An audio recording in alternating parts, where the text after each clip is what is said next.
Janine, kinilig nga ba sa sinabi ni Jericho na ikaw lang, wala nang iba?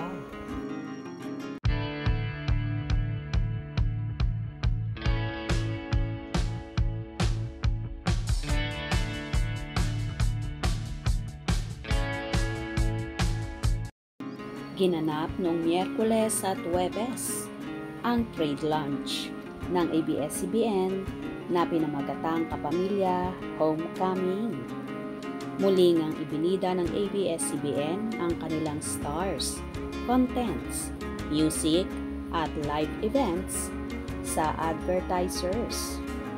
Unang nagbigay kasiyahan sa mga advertiser si Seth Fidelin na nag-perform ng kantang Iba Ka, na sinundan naman ang pagbati ni Bel Mariano na todo pasasalamat sa suporta ng mga ito sa mga kapamilya. Present din ang cast ng High Street na sina Jella Ataide, Harvey Bautista, Ralph De Leon, AC Bonifacio at Tommy Alejandrino na todo rin ang pasasalamat sa advertisers. Aliw na aliw rin ang mga advertiser sa performance ni Maki ng kanyang mga hit song na Dilaw at Saan na huling prod sa araw na iyon. Sa ikalawang araw ng trade event ay nag-perform sina Jeremy G, Bebe Ray at Belle. Bumati rin si KD Estrada na nag-anunsyo na may mga bago siyang proyektong dapat abangan. Pinakilig naman ang mga bida ng upcoming teleserye na Lavender Fields na sina Jericho Rosales at Janine Gutierrez ang advertisers. Nakalimutan kasi ni Jericho ang pangalan ng isa, kanyang karakter sa serye, kaya pabirong sumagot si Janine nang pati ikaw nalilito sa mga panloloko mo.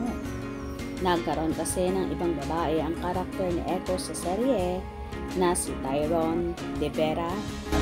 Ano nga isang karakter ko? Ayan! Pati ikaw nalilito na sa mga panloloko mo. Iris, ikaw lang, wala nang iba eh.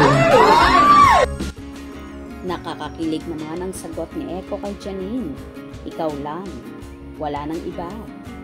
Kilig na ang mga advertiser sa hirit na ito ni Echo at pati nga ang isa pang cast ng serye na kasama nila sa trade event na yon na si Julina Magdangal ay hindi rin napigilang kiligin. Well, hindi nga magkakaila na malakas ang karisma ni Janine at Jericho na napapabalitang nagkakamabutihan na rin. Kaya tumutok palagi at huwag na huwag kauhuli.